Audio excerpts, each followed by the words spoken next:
Look like Caitlin Clark's civil rights has sparked a WNBA and NBA probe by the Trump administration. Everyone thinks they know the story of Caitlin Clark's rookie season. But what actually happened is far more complex and shocking than the headlines suggest. It starts with a seemingly simple desire to play basketball, but quickly spirals into a political firestorm, a government probe, and a reckoning for the entire league. Prepare to have everything you thought you knew about the WNBA turned upside down. Months ago that Trump and his administration was coming. I've been preaching on it. I didn't think it was going to hit the NBA first. I thought it was coming to the W first, simply because of Caitlin Clark, her civil rights being violated, and these damn referees. The WNBA commissioner is officially in the hot seat, and things just got federal. Reports are surfacing that the Caitlin Clark civil rights story has erupted into a full-blown government investigation. Forget basketball for a moment. This is now about politics, power, and who's truly pulling the strings behind the league. Is this investigation genuinely about justice for Caitlin Clark, or is it just politics flexing its muscles? Drop your take below, because as this story unfolds, it reveals layers so complex they make an onion look like a single sheet of paper. We've got Caitlin Clark, the WNBA brass, and now incredibly, the Trump administration and the Department of Justice are poking around. Yes, you read that right. This has gone way beyond the hardwood. Now, Stephen A. Smith has been someone, too, that has been vocal, has been an advocate about this probe happening. Now, I am here to tell you. Reports indicate that a civil rights review has been initiated, questioning how Caitlin Clark was treated throughout her season. From questionable referee calls and the league's muted response to the chaotic fan environment and the alleged hostile atmosphere she faced, the commissioner is now facing intense scrutiny. If you've been following this channel, you know we've been tracking the Caitlin Clark saga from its very beginning. First, the rough play was downplayed. Then, fan concerns about protection were ignored. Next, the league pretended everything was normal as clips of Clark enduring hard fouls went viral week after week. And now, months later, the Justice Department is involved. It seems that when a league fails to protect its biggest star and fosters an environment that appears biased, someone in Washington starts paying attention. The Wall Street Journal hinted at this months ago, stating bluntly that if the league won't protect its superstars from a hostile environment, the government should. That bold prediction has aged like fine wine because it's precisely what's happening now. You know what world that I live in terms of politics? How many times, for one incident after another, have I said, Trump is coming. He's coming. I'm going to say it on national television again. But here's where it gets truly wild. Sources suggest that this civil rights angle was a significant factor in catching the Trump administration's attention. They were already examining sports gambling issues in the NBA and WNBA when someone brought up the Caitlin Clark situation, positing that unequal treatment could fall under a civil rights review. You literally cannot make this up. Stephen A. Smith himself even mentioned back in August that Trump's people were watching the WNBA closely, not as a guest but stating unequivocally that a senator was already discussing it behind the scenes. Fast forward to today, and boom, it's splashed across the news. So why is the commissioner facing such a severe backlash? It boils down to a fundamental failure of leadership. While Caitlin Clark was getting hammered on the court, what was the league doing? Posting women's empowerment tweets and acting like everything was perfectly fine. Fans weren't buying it. I had to talk about a story that's very, very important. And albeit indirectly, it involves Caitlin Clark, the Department of Justice, and quite possibly the President of the United States himself. Somebody got to say it, so I'm going to say it. But the one thing I will not do is take credit for this.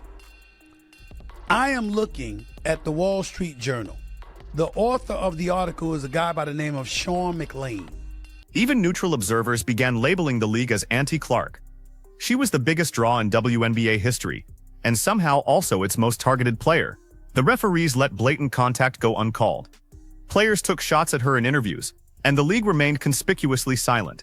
That's precisely where the civil rights aspect comes into play. Because under federal law, if a league displays bias or fails to apply its own rules equitably, especially when race and public perception are factors, it can create significant problems. And now it has. The Trump administration's involvement only adds another layer of complexity to the situation.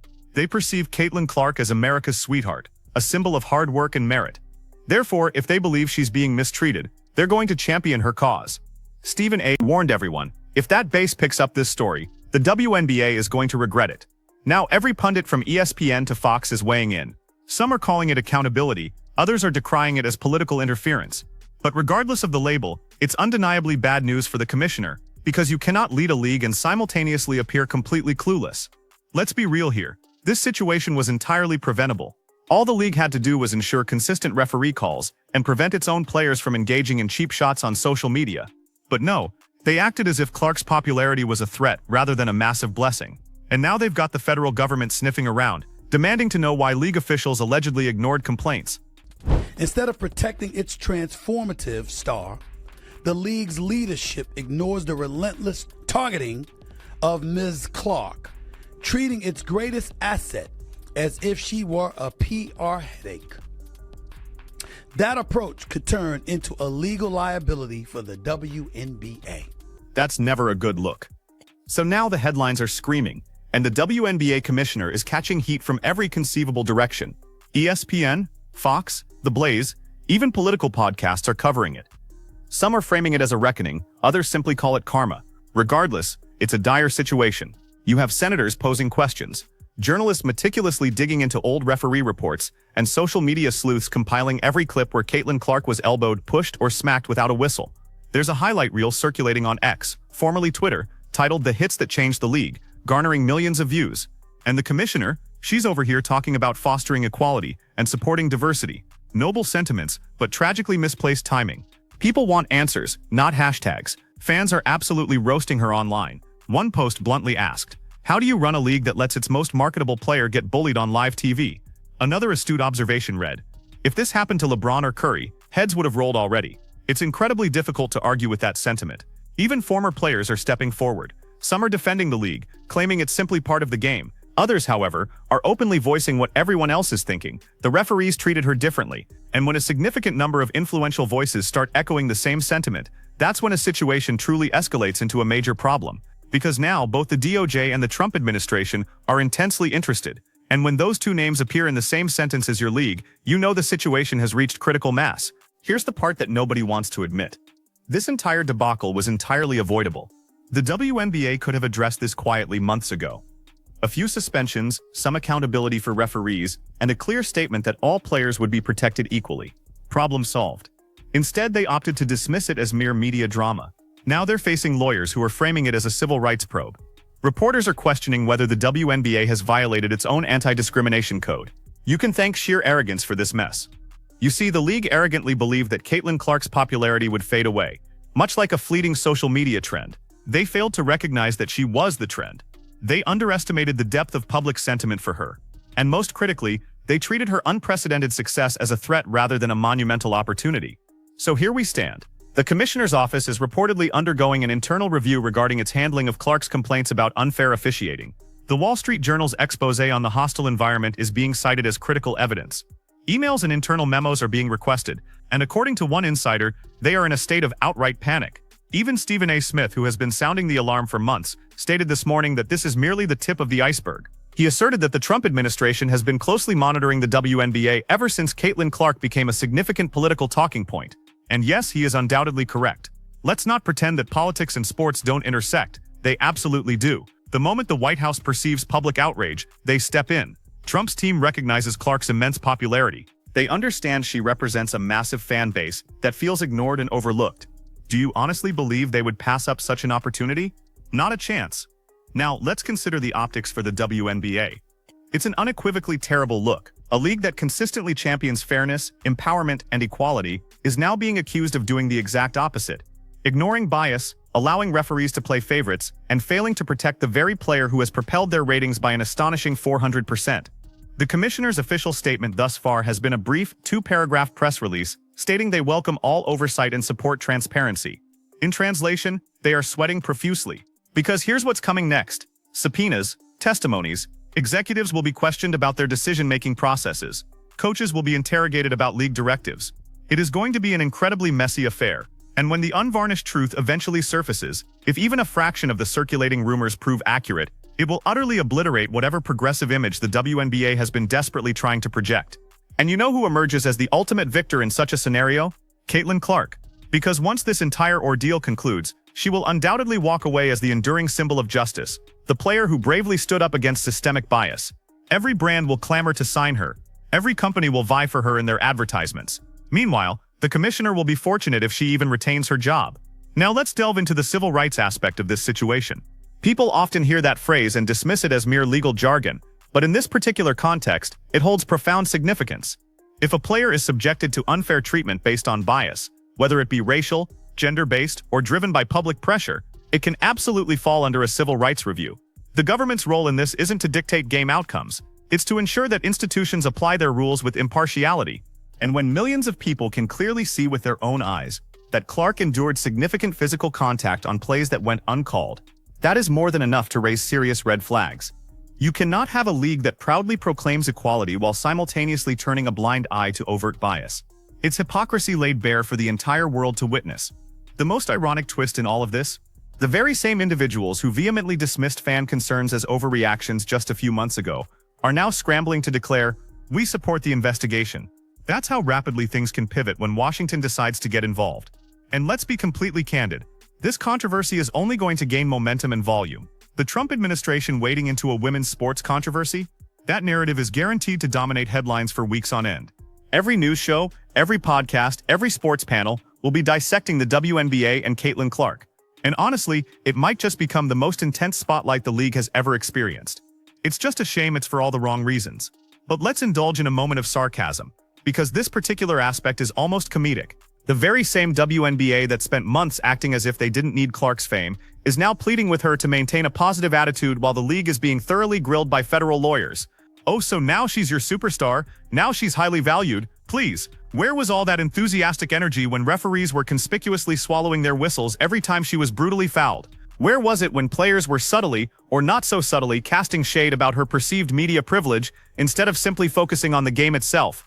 Now, the league is suddenly acting like she's their closest teammate. It's far too late for that. The damage has already been inflicted. And here's the absolute cherry on top of this disastrous Sunday. Sponsors are watching this entire spectacle with intense scrutiny. Nike, Gatorade, State Farm, all those major corporations that have poured millions into the WNBA brand. They have absolutely no desire for a civil rights investigation to be associated with their products. So yes, this situation is profoundly detrimental to everyone involved, with one significant exception, Caitlin Clark. And if Trump himself decides to comment on the matter, which Stephen A. Smith suggests is a very real possibility, it will be like pouring gasoline on an already raging inferno. This will instantly transform from a sports issue into a full-blown political firestorm. It will become Caitlin Clark versus the system, and you can bet your bottom dollar which side the public will overwhelmingly choose. Meanwhile, the players who publicly mocked her or downplayed her impact have suddenly fallen silent. It's remarkable how quickly everyone professes their commitment to unity and fair treatment when the federal government gets involved. You can practically smell the public relations panic from miles away. And let's not forget that the NBA is also closely observing these unfolding events. If this investigation spills over and impacts the NBA's ongoing gambling probe, you will witness a wave of executive firings that will occur faster than you can even utter the phrase federal oversight. As Stephen A. Smith astutely noted, this is not a coincidence. It is a clear and undeniable warning. The FBI does not hold press conferences unless the situation is of extreme gravity, and they did, which unequivocally means that more significant developments are on the horizon. So yes, the commissioner can issue whatever statements she wishes, but the court of public opinion has already rendered its verdict. She failed. The fans know it, the media knows it, and now apparently the federal government is fully aware of it as well. And as all this unprecedented chaos unfolds, Caitlin Clark is poised to become exponentially richer, more famous, and infinitely more powerful than ever before. Because every news story, every heated debate, every political soundbite, it's all centering on her now. She's transcended the role of a mere player. She has become a potent symbol, and symbols by their very nature do not lose. So yes, the WNBA commissioner is under immense fire, the civil rights probe is escalating rapidly, and Caitlin Clark has definitively solidified her position as the most powerful name in women's sports. Whether this ultimately leads to genuine reform or a complete and utter meltdown of the league, one thing remains unequivocally clear: the truth is coming out. Drop your thoughts in the comments below, hit that like button and subscribe for more unfiltered updates delivered right here. Because now other players and analysts are starting to speak up. They're saying this wasn't the first time a coach messed with an injury timeline for PR. So Stephanie's about to become the poster child for bad management. Instant regret doesn't even cover it. This is career-ending kind of regret. You can already see the Fever trying to scrub their mess. Getting old posts, editing quotes, acting like none of this happened. But come on, the internet never forgets. Caitlin Clark is fine now. Doctors say she's healthy and ready to play. But this whole saga proved one thing. Some coaches care more about optics than honesty.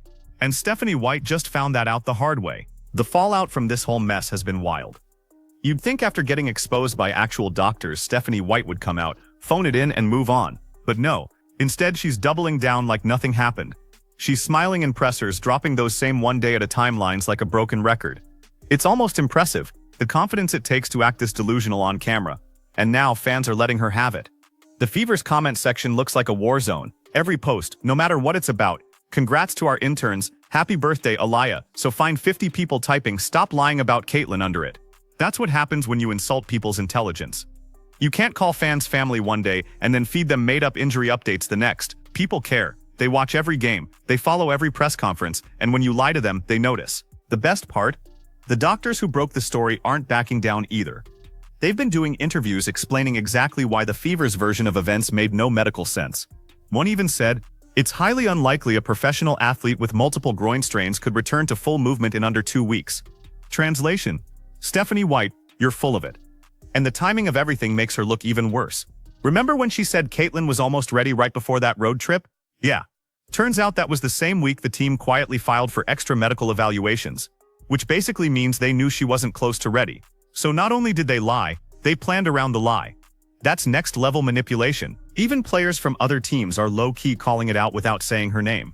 One player posted a tweet saying, "Protect your body, they'll smile in your face and ruin your career behind your back." Everybody knew what that was about. And it's not just players. The media's waking up too. Reporters who used to back Stephanie are now starting to turn. An article headline literally said, "Fever coaching staff faces credibility crisis." Yeah, credibility crisis. That's journalist code for, "We caught you lying." But let's go back to the core of this. Why lie in the first place? Because the team was desperate. The Fever season was hanging by a thread. And instead of being transparent, they tried to fake optimism. You know the classic, "she's fine just resting" routine. The problem is when you keep saying that for 3 months, people start connecting dots. Fans realize something wasn't right. Caitlin's body language said it all. She wasn't injured anymore. She was frustrated. She wanted to play, and they were holding her back. And if that's true, that's not just bad leadership. That's sabotage. There's this clip floating around from a post-game presser where Stephanie said, "We're being cautious with Caitlin." Meanwhile, she'd already been cleared by her personal doctors to start scrimmaging. You can literally see the assistant coach's face twitch when she says it. Like even he didn't believe what was coming out of her mouth. Now that the receipts are out, everything about her interviews looks off. The fake smiles, the vague medical talk, the "she's feeling good" lines, all of it looks like damage control in real time. And fans are brutal. One tweeted, "Stephanie White treating Caitlin Clark's recovery like a Netflix cliffhanger." Another wrote, "Can someone tell the Fever this isn't the CIA? We can handle the truth." That's the internet for you. They turn everything into a joke, but there's always truth behind the punchlines. At this point, Stephanie White's best move might be to lay low for a while. Because every time she opens her mouth, it just gets worse. The internet's calling it the Caitlin cover-up. The memes are flying. And while it's hilarious to watch unfold, it's also sad. Because this whole thing could have been avoided if honesty had just been the first option.